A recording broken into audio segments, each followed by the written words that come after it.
La 8420e séance du Conseil de sécurité est ouverte. L'ordre du jour provisoire de la présente séance est opération de maintien de la paix des Nations Unies. L'ordre du jour est adopté. Le Conseil de sécurité va maintenant aborder l'examen du point 2 de l'ordre du jour. Les membres du Conseil sont saisis d'un projet de résolution publié sur la cote S/2018/1109, déposé par la Côte d'Ivoire, les États-Unis d'Amérique, l'Éthiopie, la France, la Guinée équatoriale, les Pays-Bas, le Pérou, la Pologne, le Royaume-Uni de Grande-Bretagne et d'Irlande du Nord et la Suède. Le Conseil est prêt à procéder au vote sur le projet de résolution dont il est saisi. Je vais maintenant faire une déclaration avant le vote en ma qualité de représentant de la Côte d'Ivoire. Monsieur le ministre des Affaires étrangères des Pays-Bas, Excellences, Mesdames et Messieurs, il m'est particulièrement agréable de prendre la parole à l'occasion de la présente séance du Conseil de sécurité qui sert de cadre à l'adoption de la résolution dénommée Police, Justice and Corrections.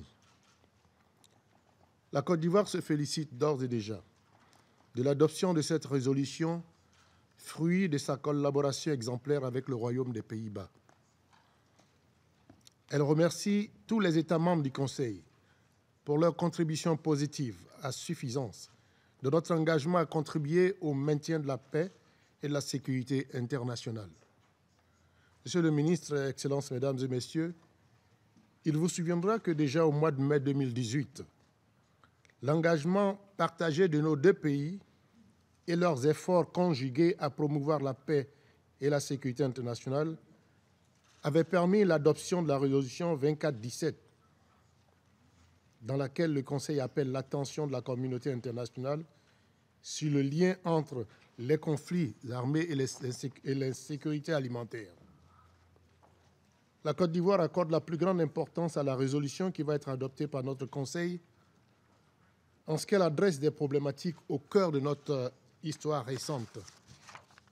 En effet, la restauration et le renforcement des capacités des institutions policières, judiciaires et correctionnelles ont été un des axes majeurs de la collaboration entre le gouvernement ivoirien et l'opération des Nations Unies en Côte d'Ivoire et participent des conditions qui ont présidé au succès unanimement reconnu de l'action onusienne de mon pays. C'est donc mû par la volonté de partager les 13 années de riches enseignements tirés de l'opération de maintien de la paix que la Côte d'Ivoire s'est faite l'impérieux devoir de participer à la maturation de ce projet de résolution dont nous espérons qu'elle guidera l'action onusienne dans les opérations de maintien de la paix en cours et à venir, et je vous remercie. Je donne la parole à son Excellence M. Stef Blok, ministre des Affaires étrangères du Royaume des Pays-Bas.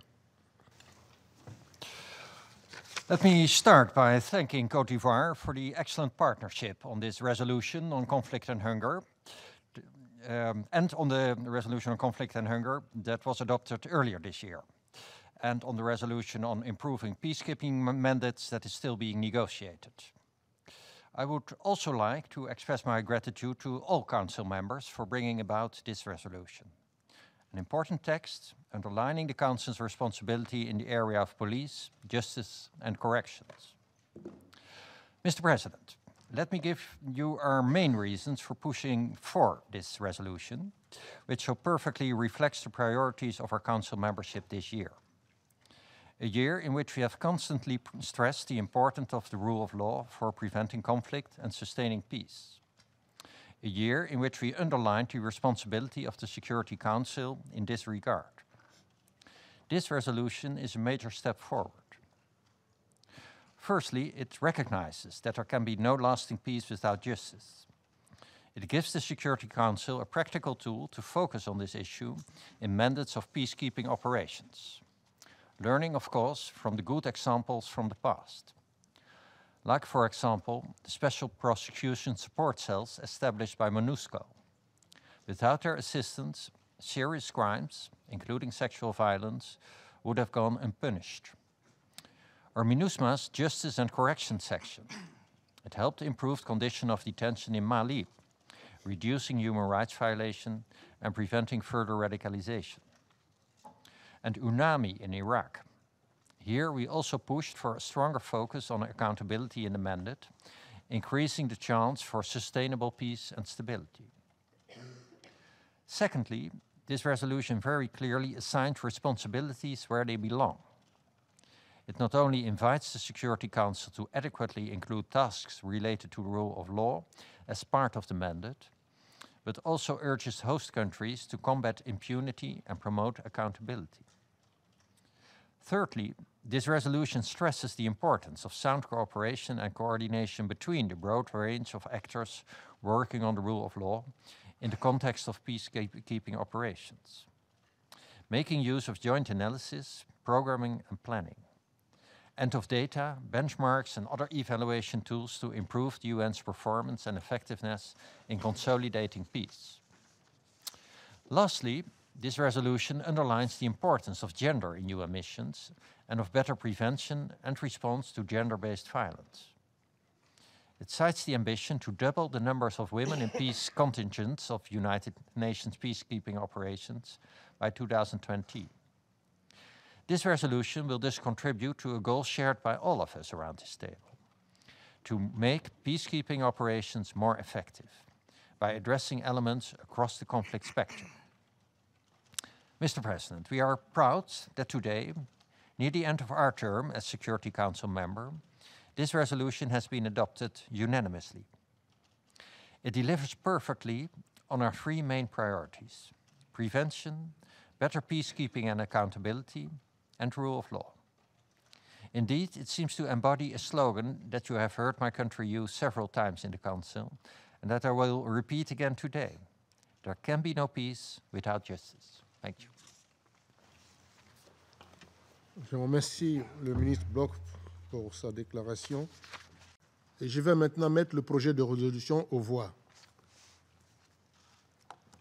Que ceux qui sont en faveur du projet de résolution publié sous la cote S/2018/1109 lèvent la main.